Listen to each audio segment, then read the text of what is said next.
Baby, didn't have a job, living with my parents, a single mom. All this happened to me this past year. Jesus. And then it's like to not have resentment in my heart towards you because I saw you do this for other people. I saw you give a check to somebody to help them through whatever they went through. It's almost as if it's B.Simone is hearing it for the first time. But when I found out that the friend in question was her, the woman talking, Shekinah, and B.Simone was the celebrity friend in question, they're sitting across from each other saying these things, I about lost my mind.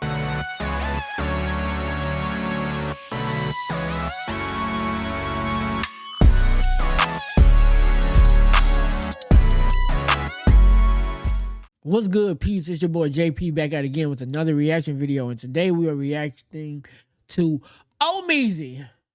It's to the O, to the M, to the Z, a Y, or whatever. Anyway, shout out to Omeezy. I be reacting to a lot of shit. Hey, I feel like we got a lot in common, but we like sometimes on two different sides of the coin, and then sometimes we on the same side. It just depends. But I like the brother. He's smart as hell.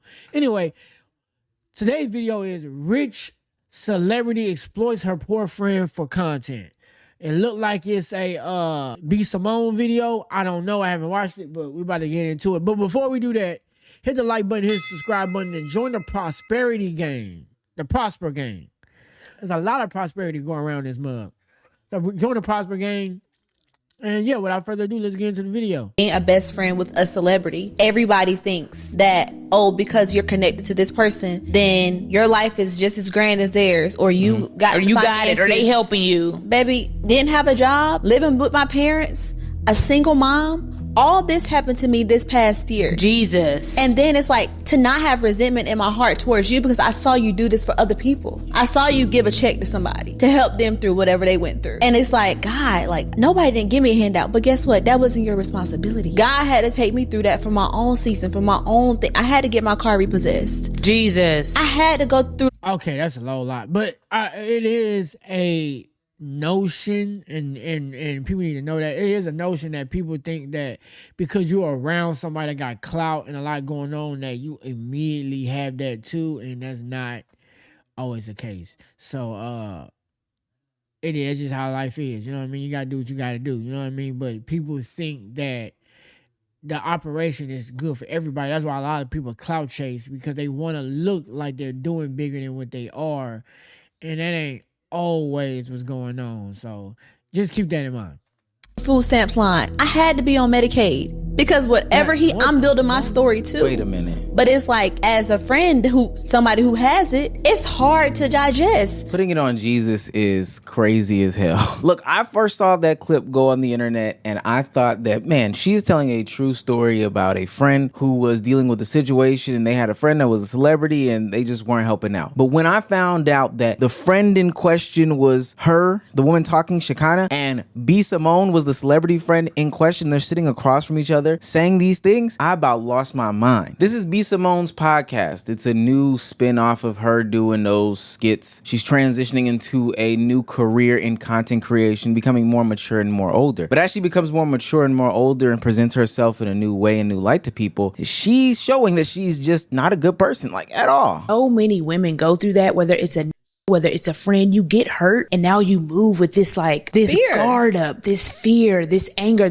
you're broken, you're hurt. Yeah. So I don't want to ever move like that. I think about all the things I did in my past for people, for friends, for family, for the wrong people. The money I done gave people. First of all, why we got the same mic? And why she got that whack ass pop filter that come with the damn mic? You got all this production, and they couldn't tell you to change that pop filter.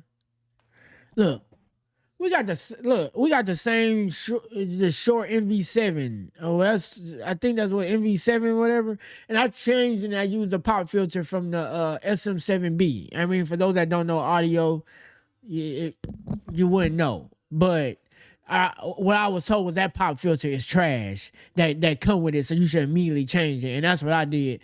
And her production team couldn't tell her that. It's crazy. For money, I done bought houses. I done paid for divorces. Now think about how I feel as your friend. B.Simone is talking about her going through something that a lot of celebrities go through, that phase where they get a lot of money and they want to help a lot of people, but ultimately they end up being burned by said people, which is very fair and very valid. Those with resources have this plight, and it goes on her because you do have resources, and honestly nobody's trying to hear it. But there are often times where people take advantage of you, but that does not excuse when there are good people who are in your corner not getting help. That's just ultimately the name of the game. Sometimes you're going to get burned, but sometimes, as she kind of is saying, as her friend sitting here listening to it as she's on food stamps, it's kind of hard to digest this message. Right.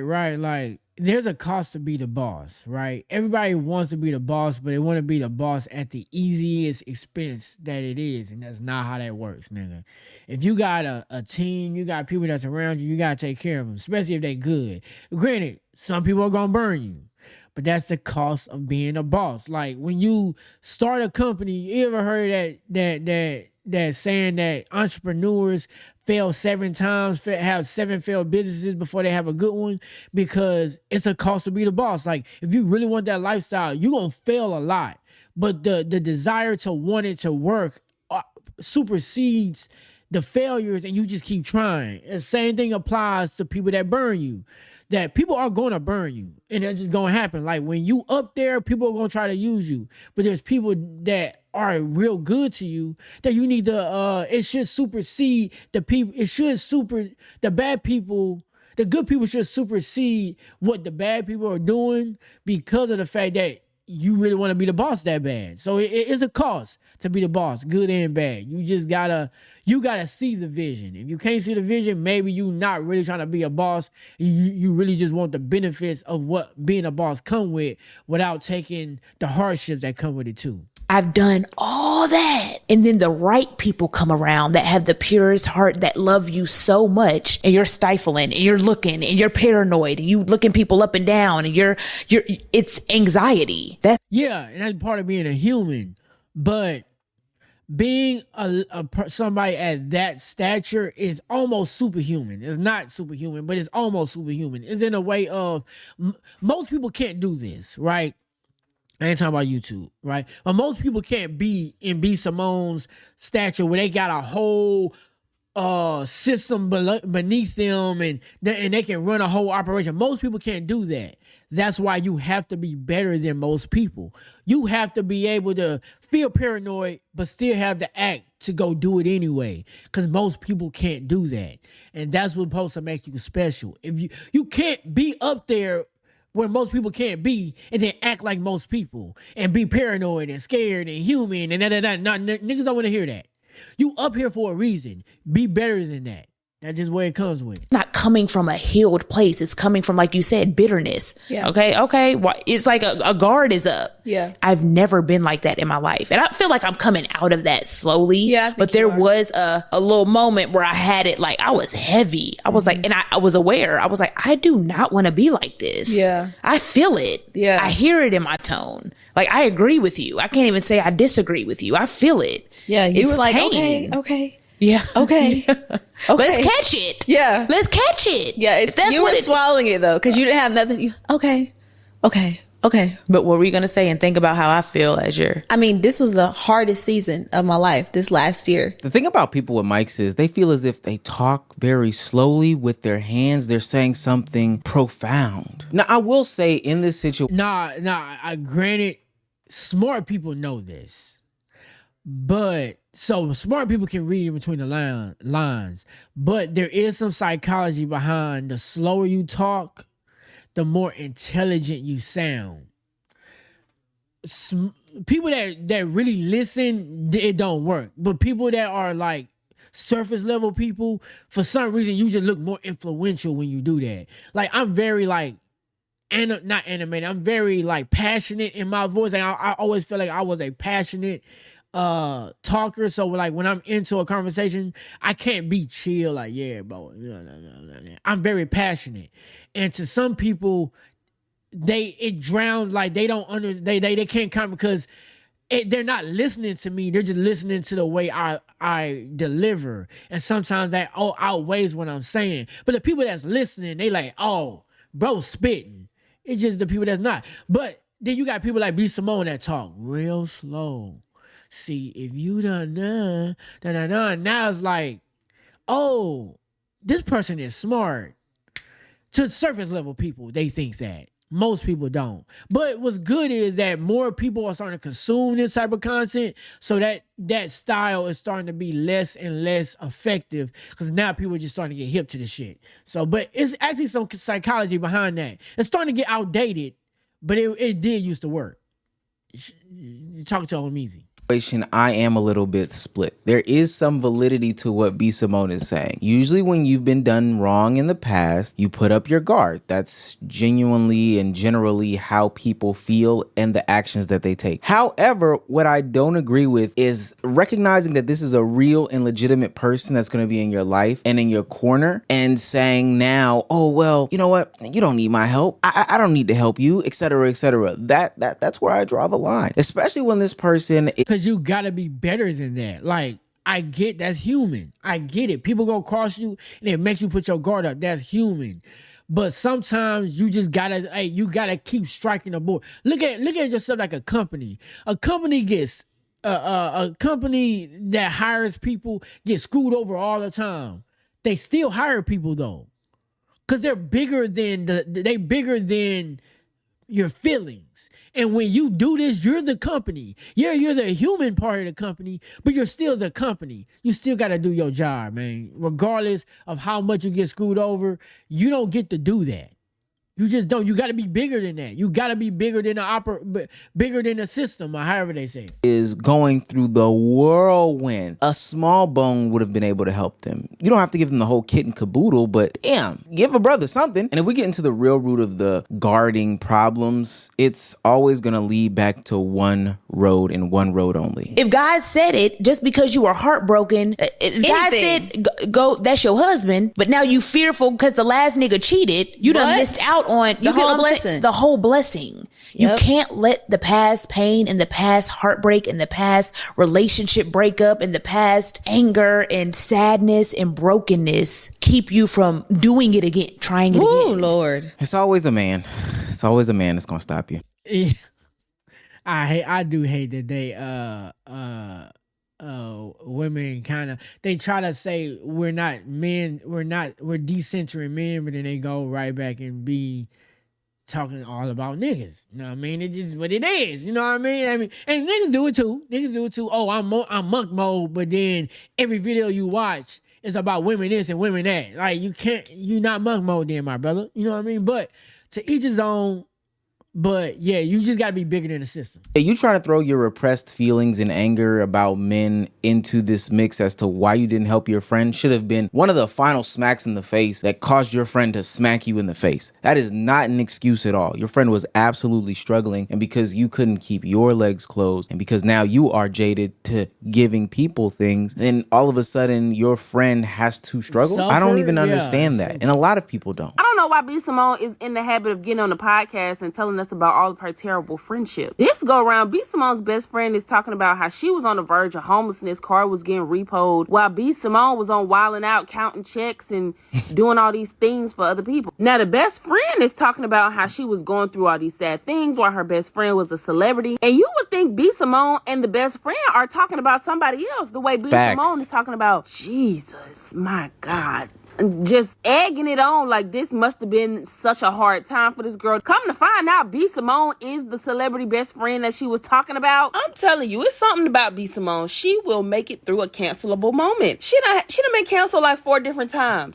I swear to God. I think B.Simone and her best friend are using the term a little too loosely. I don't know if we've changed the definition of best friend over the years, but not only are they not best friends, they're not even friends. Yeah. Like a friend wouldn't even do you like that. It's almost as if as B.Simone is hearing it for the first time. Like, she's like, I had to move back in with my parents. My car got repossessed. And B.Simone is like, Jesus. Like, did you not know these things? Like, right. And granted, I do want to say this, right? Just so people don't get the two misconstrued. You are not entitled to help people just because they are your friends. You should helps them, right? It's nothing wrong with helping people that are your friends. You are not entitled to be the be the foundation to their to if they struggle too hard. Like, you're not entitled to do that. But if you got your friend helping you doing stuff and they're in your life adding value to your life and you're not returning the value, you are a piece of shit.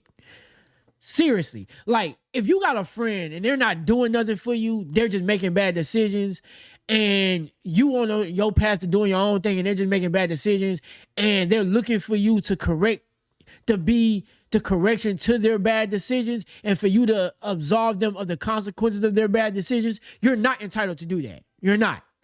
But if this friend adds value to your operation and to what you're doing that allows you, or not even allows you, but adds value to your life, you should return whatever value you can to help them out. I do believe that, right? So that's where the line get drawn at. And I believe, for whatever reason, the best friend, the girl, was adding value to B.Simone's life, and B.Simone was like, yeah, but I've been burnt, so I don't want to help you. Nah, you a piece of shit. It wasn't like, I know, like, I'm so sorry that happened to you. She was like, damn. Like, what? I think someone has to teach her, like, not everything needs to be on a platform where we all get to. And if you gonna allow her to come online and spill her guts like that, you should then turn around and be like, hey, look, thank you for coming on here and telling your story. I was a piece of shit, but look, I'm buying you a car for you telling your story. I'm paying your rent up for 6 months. You gonna be good. Thank you for telling your story, and I do appreciate it. Nah, she probably went home and didn't get shit, but like $100 or something. I don't know.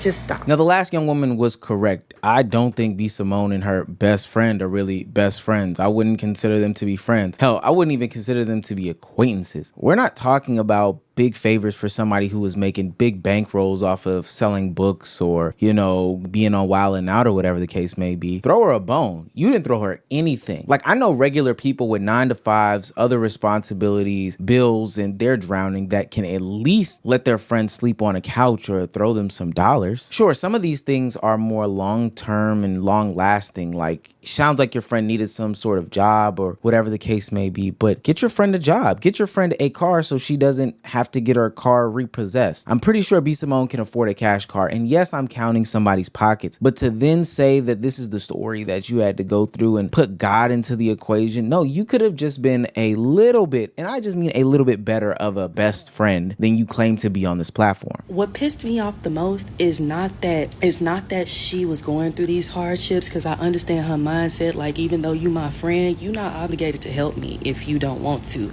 But at the same time, if I call you my best friend and I reach a level of surplus or a level of status to where I am rich and famous, you coming with me. B.Simone over there talking about some Jesus. I'll slap the fuck out of you in his name. Now, there's been conversations about whether B.Simone should have been more involved in her friend's life. Did she even know in the first place that she was struggling, or did she know to the degree of which the struggle Hood went through? And to me, honestly, I don't think that I can consider somebody my best friend if I don't know what's going on in their day-to-day life. Now, me as a man, I don't talk to my friend every single day. We don't yap on the phone. We're not having conversations constantly. And we may not even get into the personal conversations like that. But I am aware of pretty much everybody in my surroundings and immediate circle. So if they are going through something, I can kind of sense it. Hey, you took 3 Ubers in a row. What's going on? I thought you had a car. Hey, you want me to pick you up, but you're always at your mom's house. Hey girl, is that a food stamp card in your wallet? Like, I don't know. There's telltale signs. Right. And that is the responsibility of both parties. B.Simone, if that's your best friend, like, see what's going on, and then the best friends to communicate. Like, if y'all really best friends, y'all should be like, this shouldn't be a mystery. Like, this should be understood to a degree anyway, right? And the problem is, like, you should help. You definitely should. Granted, you're not entitled to do nothing, but if that is your friend, you should help. That's just the honorable thing to do, especially if they really down bad. granted, we don't know the whole context either, not to be on the B.Simone's side, but you don't know the context of what decisions she was making to get herself in that decision, into those things. But if she's making like terrible decisions, like gambling problems, whatever, right?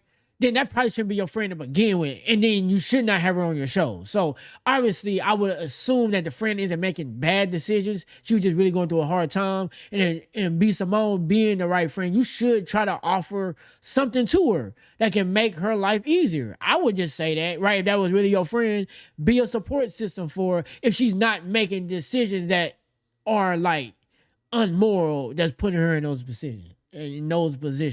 All the time of people switching their behavior, switching their patterns, switching all those things. And ultimately that means that you should be able to pick up on those things if you claim to be somebody's best friend. But honestly, every time B.Simone speaks, it sounds like her friends are in a torture chamber. It is hell to be B.Simone's friend. Being friends with B.Simone sounds absolutely fucking terrible. What do you mean your best friend, who is known for boasting about her $1 million, oh, I'm a millionaire, is watching you struggle? And not just regular kind of struggle. You struggling on food stamps. You struggling on getting your car repossessed. You watching her write checks to random people and she calls you her best friend and she won't say, hey friend, let me fill up your fridge. I'm not saying that she has to live your life for you. That's not what I'm saying at all. To call yourself someone's friend and watch them struggle when you know it is within your power to help them even a little. But I do want to say this too. And some people are like that. Some people get this infinity to where they want to be able to flex on people.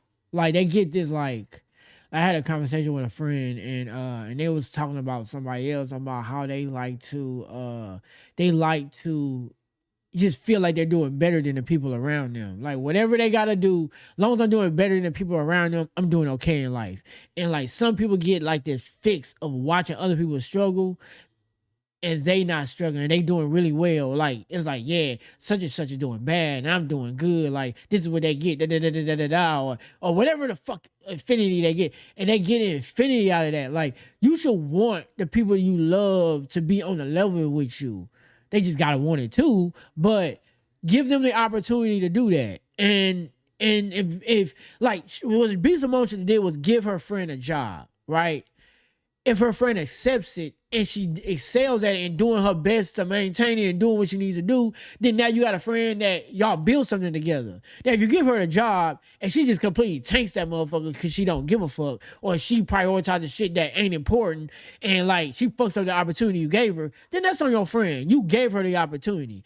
But people got this infinity, like they just like to watch people struggle so it can make them feel good about their life and boost up their own ego and self-esteem, which is stupid. But that is cruel. How can you consider that to be how can you consider somebody like that to be your friend? I don't want to hear about building a story. I definitely don't want to hear about hiding behind the veil of Christianity, especially when we saw B.Simone preaching in a blazer and some booty shorts the other day. And before y'all get my comments, I know what y'all are going to say. Come as you are, which I totally understand. But I think that this reeks of I just stepped into my religion, my faith, and she's using it and ultimately weaponizing it in some different situations and circumstances. Yeah, I don't think that. Yeah, she's definitely like a charismatic grifter for sure. B.Simone is a good friend. And mind you, this isn't the first situation or scenario in which she has done crazy things like this to people that she claims to be her friends. The caption says, social media users are speculating after B.Simone's crew got together for some festive fun, but the vibe seems a little off with all of her friends unfollowing her. Adding to the plot, Letitia Gardner commented that they're only missing their late friend Jackie O, and it looks like Megan Ashley has been added back to the mix. What's really going on behind the scenes, or do y'all think this is a stretch? Luckily enough for us, Letitia Gardner came and actually commented. She said this, honestly, she said we don't serve her anymore and cut us all off individually, and we still don't understand why. But we all respect her decision and wish her well. We're grateful we all still have each other. This was no shade to her. Now, don't get me wrong, that's just one example of her friends being thrown to the side by B.Simone. But that also doesn't excuse the time that right after her friend's passing, she then decided to do a paid close friends in order to get more of the inside scoop about the deaths and how she's mourning and how she's grieving. I don't know. This all lines up with somebody who would also plagiarize 90% of a book and then also leave half of the pages blank and shit like that. Like, B.Simone has historically not been a great person, but the overall conversation about, not helping your friends, not giving them handouts, and them having to earn it has spiraled out of control. And I don't think that a lot of people ultimately do agree with B.Simone, but we've got to be able to have our communities back. Our community has our back, and definitely in a time of need, we should be able to support them. That's if we consider ourselves to be good, friends or even acquaintances with some of these people. Another loser, another day. Being a best friend with us. Shit get crazy around this mug. So anyway, shout out to Omeezy. If you don't know what his page is, this is his page down here. If my logo not blocking it, whatever.